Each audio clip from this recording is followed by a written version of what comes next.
25 years ago, a man from Sudbury, Ontario, became fascinated with the monuments that dot the Canadian landscape, like the Big Nickel in his hometown and the Big Easter Egg in Vegreville, Alberta. Ed Salonica created a website chronicling these roadside attractions. Katie Dobbs, of the Toronto Star, set out to interview him, only to discover he had died in 2015. His family had decided to keep the website alive in his memory, and Dobbs dug deeper to produce what judges called a profoundly touching piece.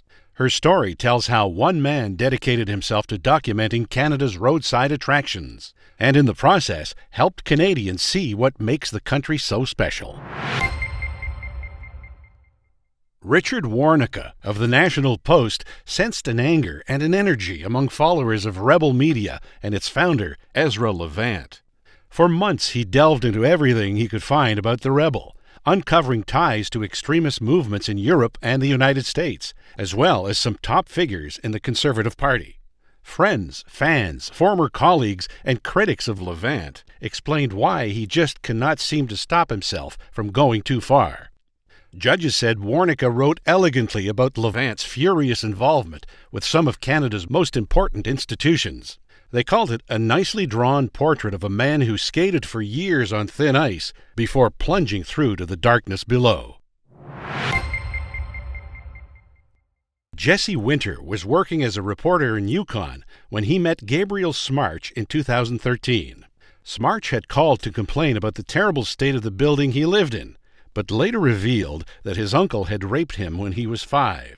That conversation started a 4-year reporting odyssey that culminated when Winter finally wrote the story for the Toronto Star. His powerful piece traces the heartbreaking life of a child who was let down by family, community, the justice system, and government. Painstakingly reported, detail by tragic detail, and told in a succinct, almost staccato prose, Winter's story has Gabriel reaching adulthood, feeling damaged nearly beyond saving.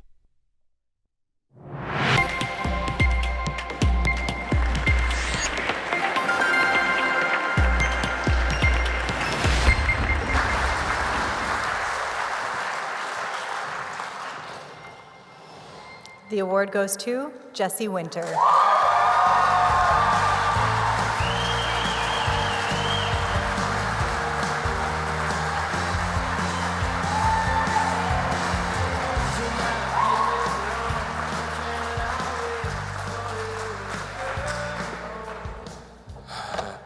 Wow. I obviously have a lot of people I need to thank for this. I won't put you all through their names one by one because there's far too many to thank over a 4-year project, but I definitely need to thank, first of all, my editors at the Star for giving an intern the opportunity to work on a story like this. David Bruiser in particular, who probably read, I think, a dozen drafts of this story before he would even let me show it to the bosses. Serena Willoughby, John O'Hayan, Janet Hurley, all of them, they worked really hard to make this piece sing. I need to thank Mike Thomas, who was my photo editor at the Yukon News when I began this project, and he gave me all the time in the world to work on it. But most importantly, I need to thank Gabriel. This is his story. As the intro said, he'd been calling the newsroom over and over again, and for some reason was going through to a phone that wasn't staffed. When he finally got through to me, he said, "I have a story that you really need to hear, but I'm not calling back again. You need to come right now." So I got in my car and I drove up to his house, and we did the story about the apartment building, and then he told me what his uncle had did, and I had no idea that I would spend the next 4 years working with him to put this piece together. He worked just as hard on this as I did. There were times I wanted to quit, there were times he wanted to quit, and this is as much his award as mine.